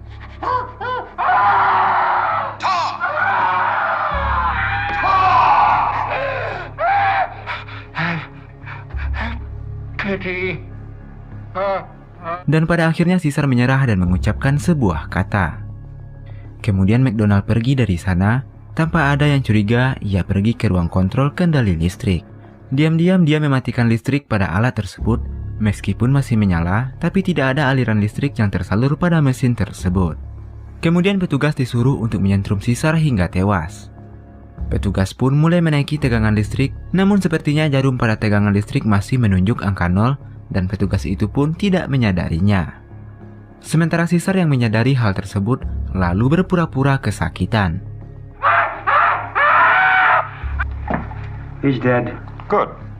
Gubernurnya menyangka kalau Caesar sudah tewas, mereka pun pergi dari sana. Sementara itu Caesar mencoba menyerang petugas yang masih membereskan peralatannya. Setelah itu Caesar kabur dari sana lalu kembali ke markasnya. Di sana Caesar mengatakan bahwa sudah waktunya untuk melakukan perlawanan kepada manusia. Di malam itu juga Caesar dan rombongannya menuju pusat pelatihan Kera untuk melakukan penyerbuan. Para Kera berhasil mengambil alih tempat tersebut karena para petugas di sana kalah jumlah dan dengan mudah dapat dikalahkan. Di sisi lain, gubernur mendapat laporan kalau pusat pelatihan Kera sudah lumpuh dan telah dikuasai oleh bangsa Kera. Lalu gubernur menghimbau warga kota untuk tetap di rumah selagi kondisi belum kondusif. Sekarang para Kera itu menuju kantor pemerintahan. Namun aksi mereka dihadang oleh tentara dan beberapa dari Kera itu tidak selamat dari tembakan. Karena Kera itu sangat banyak, mereka berhasil mengalahkan para tentara dan para Kera itu juga merebut senjata mereka. Para Kera itu kembali melanjutkan perjalanan ke kantor gubernur. Tapi lagi-lagi mereka dihadang oleh petugas yang berjaga. Para petugas meminta Caesar dan pasukannya untuk mundur, kalau tidak para petugas akan menembak mereka. Ready? Caesar dan para Kera lainnya tidak takut, bahkan beberapa Kera sudah mengendap-endap lalu melemparkan molotov yang menghalangi pandangan para petugas. Fire! Tidak hanya itu, para Kera juga berhasil masuk ke gudang senjata. Mereka menggunakannya untuk melawan para tentara.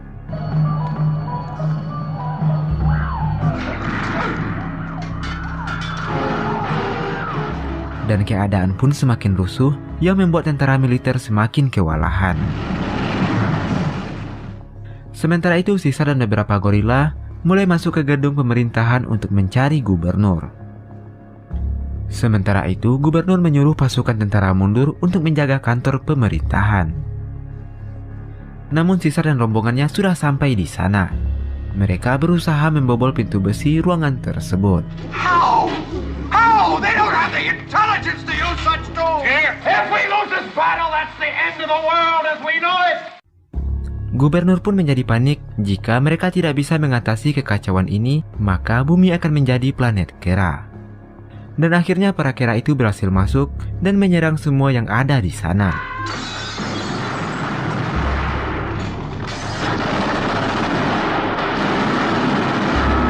Lalu Caesar meluapkan kemarahannya atas perbuatan manusia kepada para kera.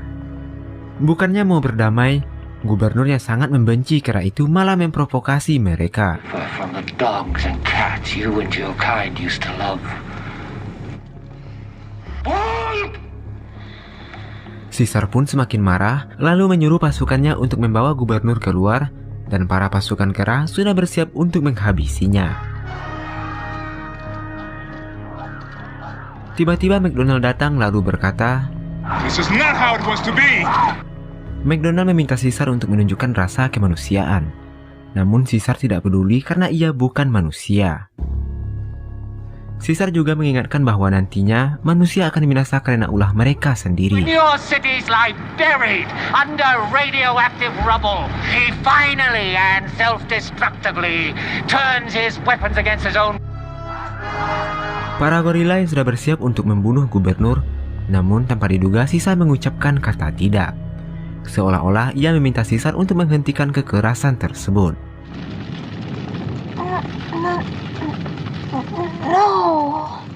Lalu Caesar pun berkata untuk saat ini ia akan membuang rasa benci kepada manusia dan menurunkan senjata. Caesar juga berkata kalau nantinya para kera akan menguasai dunia, tapi tidak seperti manusia. Para kera akan memberikan pemahaman bagaimana bersikap yang baik demi menjaga perdamaian. Dan malam itu Caesar juga mendeklarasikan berdirinya planet Kera. Bangsa Kera bersorak gembira atas kemenangan mereka. Dan tentu saja, kemenangan ini adalah awal perperangan manusia dengan bangsa Kera, yang nantinya akan kita bahas di film berikutnya.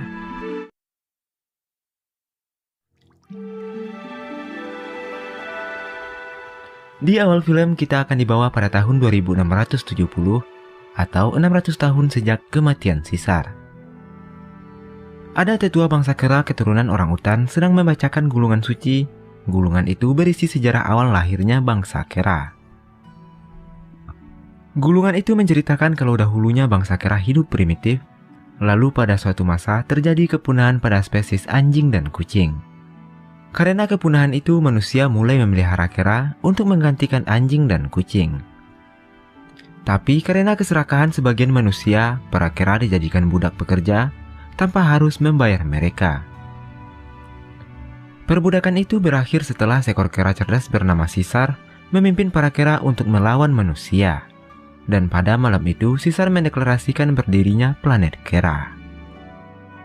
Namun kemenangan Caesar dalam perang itu bukan akhir dari perperangan.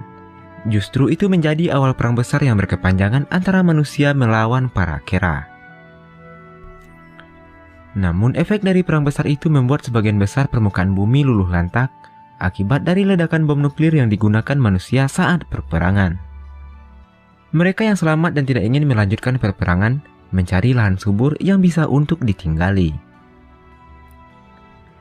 Bertahun-tahun setelah perang besar, bangsa kera dan sebagian kecil kelompok manusia hidup damai di suatu tempat, dan mereka dipimpin oleh Caesar. Kecerdasan para kera berkembang sangat cepat. Setiap spesies memakai baju yang berbeda, dan bahkan sekarang para kera sudah memiliki pasukan militernya sendiri. Meski manusia dan kera hidup bersama, tapi para kera lebih berkuasa dibanding manusia. Sebagian manusia dijadikan pekerja, dan ada juga yang mengajar di sekolah. Setelah perang besar terlihat McDonald dan Caesar bersahabat satu sama lain. Kemudian di suatu tempat, ada beberapa manusia yang kesulitan memasang roda sebuah gerobak. Lalu seekor gorila menghampiri dan mendorong manusia itu, dan memperlihatkan bagaimana cara memasangnya. Rank, General. Di sini sudah terlihat kalau bangsa kera lebih berkuasa di sana. Gorila itu bernama Aldo, pemimpin pasukan militer berpangkat jenderal. Aldo sendiri sangat tidak menyukai manusia, dan dia juga sering menyuruh dan memarahi manusia seenak jidatnya. Jika melihat perilaku Aldo, bisa jadi dia adalah sosok yang diceritakan Cornelius di film ketiga. Kemudian Aldo pergi ke satu tempat bergabung dalam sebuah sekolah yang diajarkan oleh seorang manusia. mereka belajar membaca tulisan Kera tidak boleh membunuh sesama Kera. Tiba-tiba Aldo memotong pelajaran dan mengatakan apakah Kera boleh membunuh manusia. Ever kill man? Lalu guru itu menyuruhnya membaca tulisan tersebut. Aldo langsung menolaknya. Ia pun ditegur Pak Guru itu karena tidak mau membaca. Bukan karena tidak bisa, tapi Aldo malas belajar. Pak Guru itu mengancam akan melaporkan Aldo pada Caesar karena ia malas belajar. Lalu seorang murid simpanse berkata kalau ayahnya adalah seorang gorila, mungkin ia lebih memilih berkuda daripada membaca dan menulis. Aldo pun menjadi senang karena ada yang membelanya. Murid simpanse itu bernama Cornelius. Dia adalah anak laki-laki Caesar. Caesar memberinya nama seperti nama mendiang ayahnya. Kemudian Pak Guru itu menegur Cornelius, ia tidak boleh berkata seperti itu, karena kelak ia adalah penerus ayahnya. Sementara itu Caesar sedang berjalan-jalan sambil berdiskusi bersama Modemus dan Virgil.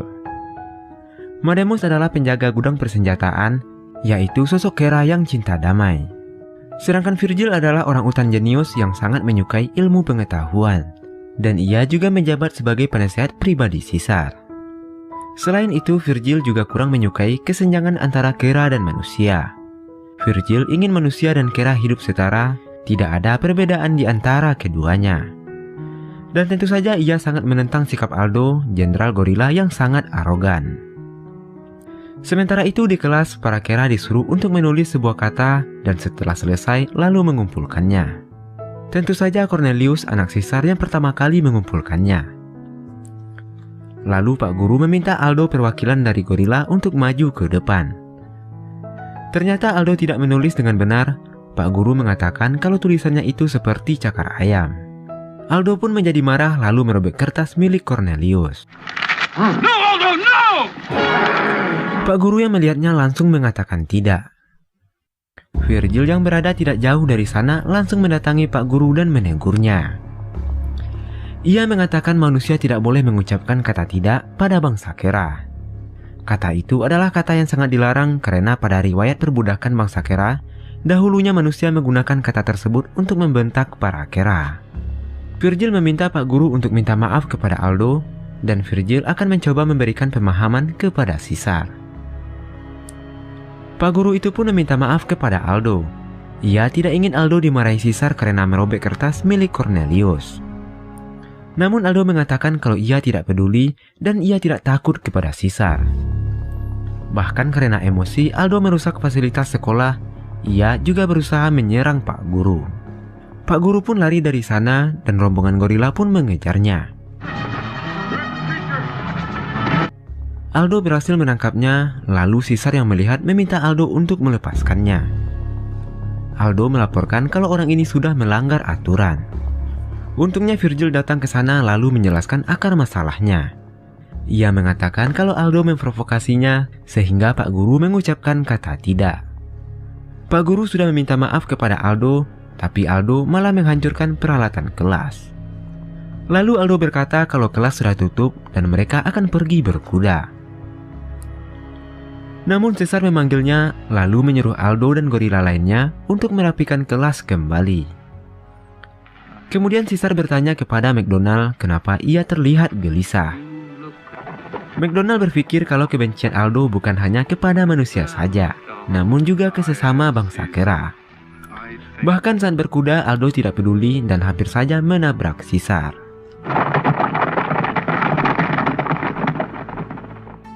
Setelah itu mereka berdua pergi ke rumah Caesar. Caesar berkata kalau seandainya ayah dan ibunya masih hidup, mungkin mereka akan mengajari jika membunuh yang salah itu boleh dan yang baik akan menang. Namun itu semua adalah sejarah manusia dan bukan sejarah bangsa Kera, karena Kera tidak membunuh sesama Kera. Kemudian mereka berdiskusi tentang kehidupan Kera dan manusia. Caesar tetap meyakini jika kepemimpinan dipegang bangsa Kera, maka dunia dipastikan aman. Tapi McDonald mengingatkan bahwa menjaga perdamaian tidak semudah yang terlihat. Karena sebagai manusia, mereka sudah lama memiliki peradaban. Lalu McDonald berkata apakah Caesar percaya jika ia mendengar langsung dari ayah dan ibunya. Mungkin dengan melihat rekaman ayah dan ibunya, Caesar bisa mempelajari sesuatu yang belum pernah ia dapatkan. McDonald memberitahu kalau rekaman itu ada di kota terlarang. Mungkin saja masih dalam kondisi baik karena arsip rekaman tersebut tersimpan di ruang bawah tanah yang didesain tahan gempa bahkan serangan nuklir. McDonald mengatakan bahwa rekaman tersebut mungkin saja bisa memperbaiki atau mengubah masa depan kera dan manusia. Mendengarnya, Caesar sangat ingin melihat rekaman tersebut, ditambah lagi selama ini Caesar belum pernah melihat orang tuanya. Namun yang jadi masalah adalah bagaimana cara pergi ke sana. Daerah tersebut dipenuhi radioaktif akibat ledakan bom nuklir saat terjadi perperangan. Lalu mereka berdua berpikir dan memutuskan untuk mengajak Virgil menemani mereka.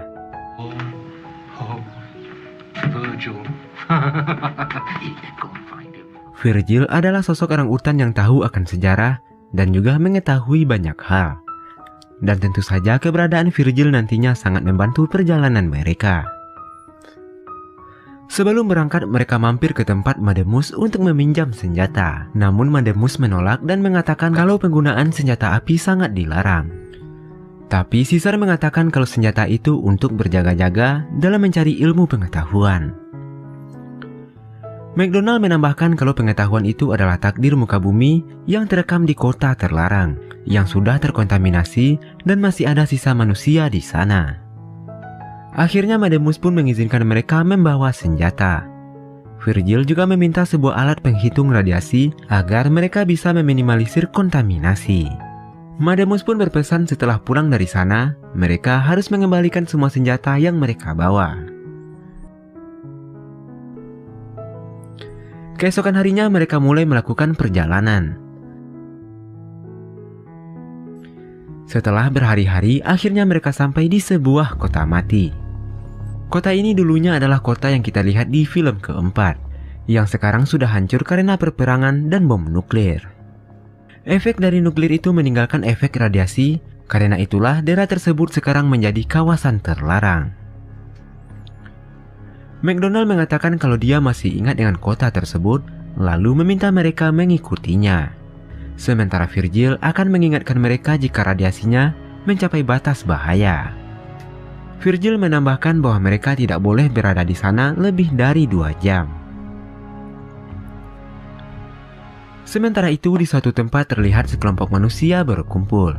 Mereka adalah sisa manusia yang selamat dari perang nuklir. Salah satu dari kelompok manusia itu adalah bekas kepala keamanan negara yang kini menjabat menjadi gubernur. Di zaman kepemimpinan gubernur lama, banyak CCTV terpasang di kota tersebut. Dan tanpa sengaja alat pendeteksi pergerakan memberikan sinyal ke ruang kontrol. Klopp yang mencurigai ada penyusup, lalu memerintahkan anak buahnya untuk melakukan pemeriksaan. Lalu di tayangan monitor, Klopp langsung mengenali kalau mereka adalah Caesar dan McDonald.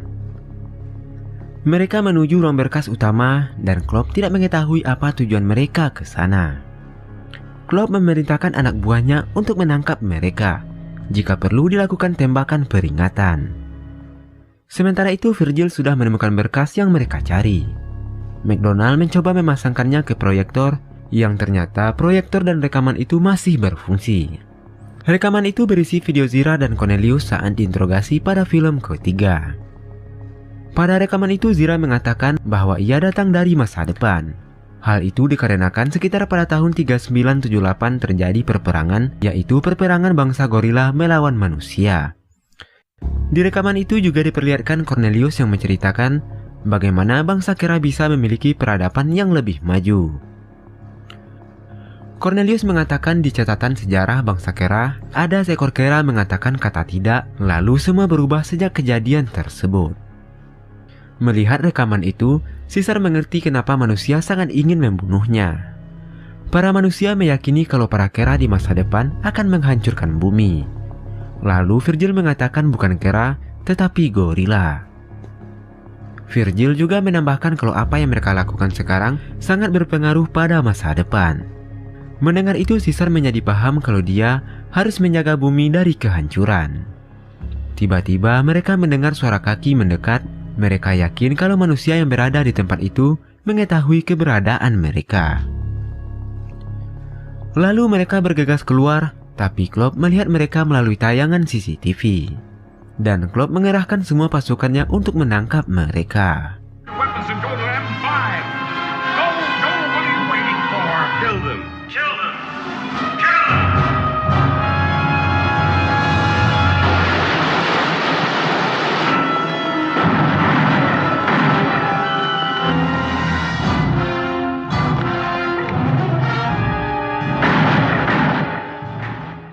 Akhirnya mereka berhasil kabur dari Klopp dan anak buahnya. You have 100 armed men. How could you let them escape? Mendengar mereka lolos, Klopp menjadi marah. Kenapa tidak ada satupun dari anak buahnya yang bisa menangkap mereka? Lalu Mendes mengatakan kalau pasukannya banyak yang sakit, dan menurutnya para kera itu datang dengan damai karena senjata mereka tidak digunakan untuk menyerang. Namun Klopp curiga kalau para kera itu akan kembali lagi dan membawa banyak pasukan, lalu meledakkan satu bom nuklir yang tersisa dan menghancurkan segalanya. Karena itulah manusia menjaga bom nuklir seperti yang kita lihat di film pertama. Salah satu anak buah Klopp menemukan bekal yang mereka bawa, dan kemungkinan besar para kera itu berasal dari tempat yang tidak terlalu jauh. Klopp langsung memerintahkan beberapa anak buahnya untuk mengikuti Caesar. Sementara itu di perbatasan desa, Caesar bertemu Aldo dan teman-temannya. Aldo bertanya kenapa mereka pergi ke kota terlarang. Caesar menjawab kalau itu adalah kepentingan ilmu pengetahuan dan di sana mereka menemukan masa depan mereka. Aldo meminta penjelasan, namun Caesar mengatakan kalau Aldo tidak akan memahaminya. Aldo menjadi marah lalu ia mengeluarkan pisau dan mengatakan kalau ia akan membangun masa depan dengan senjata dan kekuatan. Aldo will make the future. With this. Sementara itu, mata-mata yang dikirim oleh Klopp sudah mengetahui di mana bangsa kera tinggal. Mereka segera kembali ke markas dan melaporkan temuan mereka. Caesar was too busy with a council of war. One day soon they'll be coming for us. Mendengar itu, Klopp segera memerintahkan anak buahnya untuk bersiap dan melakukan penyerangan sebelum bangsa kera menyerang mereka terlebih dahulu. Sementara itu, Caesar melakukan pertemuan besar. Ia menjelaskan tujuan dan apa yang mereka temukan di kota terlarang. Caesar mengatakan ada manusia di sana, tetapi manusia itu mengalami cacat tubuh. Mereka bermutasi akibat terkena radiasi. Caesar juga mengingatkan bahwa para manusia itu bisa saja datang ke tempat mereka kapan saja. Caesar juga meminta McDonald dan yang lainnya bergabung dalam pemerintahannya. Karena Caesar butuh saran mereka untuk menghadapi manusia yang ada di kota terlarang.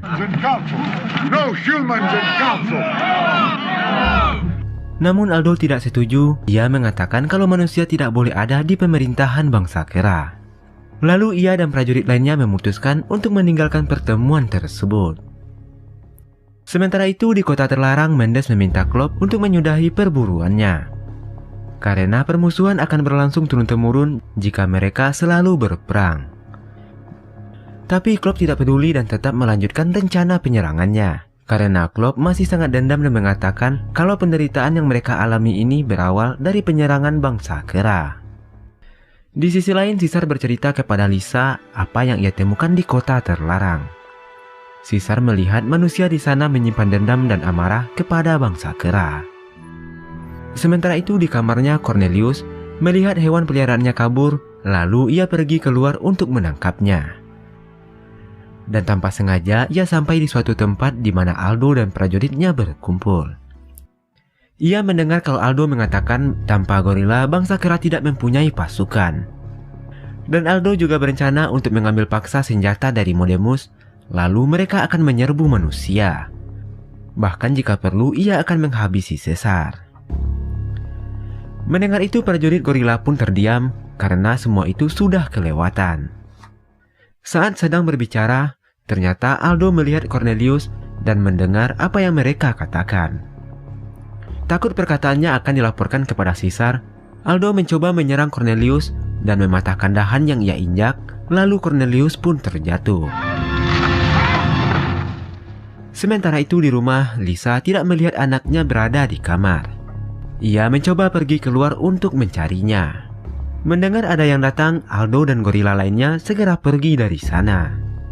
Lisa menemukan Cornelius terluka parah, lalu membawanya pulang. Di sana dia dirawat oleh seorang dokter manusia.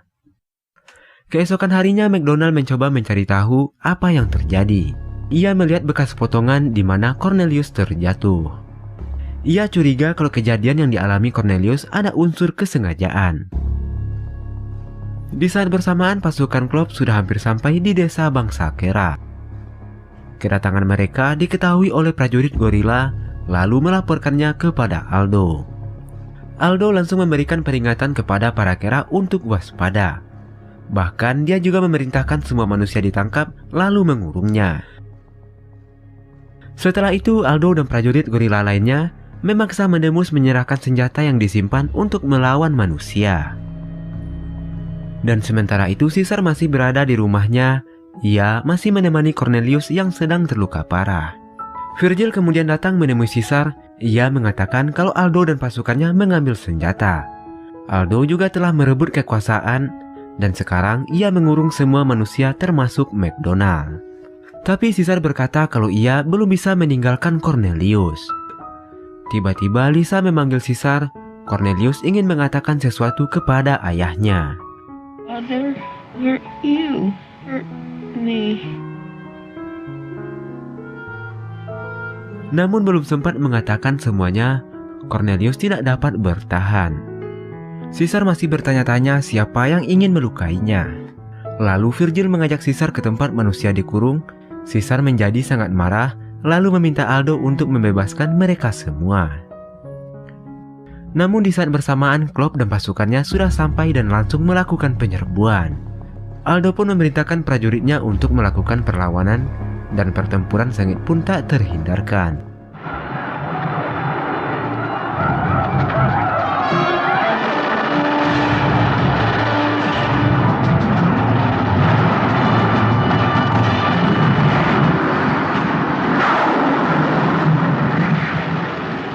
Melihat sudah tidak ada lagi serangan dari bangsa Kera, Klopp dan pasukannya memutuskan untuk masuk semakin dekat. Di sana, ia menemukan Caesar tergeletak dan langsung menodongkan senjata kepadanya. And now Ape City is about to lose its king. Tanpa diduga, beberapa Kera yang bersembunyi di belakang pohon melemparkan bom kepada Klopp dan pasukannya. Ternyata para Kera itu pura-pura mati untuk menjebak pasukan manusia.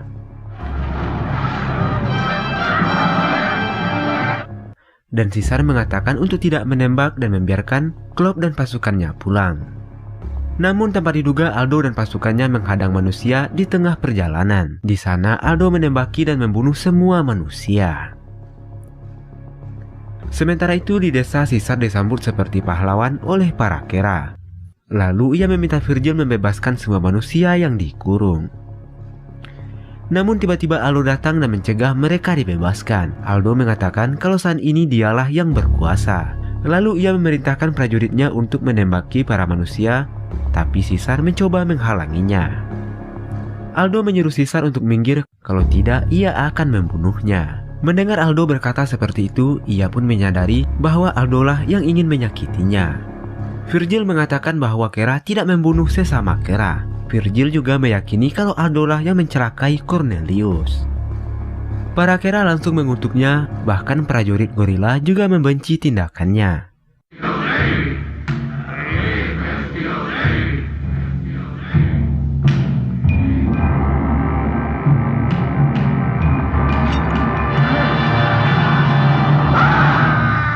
Dan Aldo pun tewas seketika. Kemudian Caesar bertanya kepada Virgil, apakah pembunuhan harus dibalas?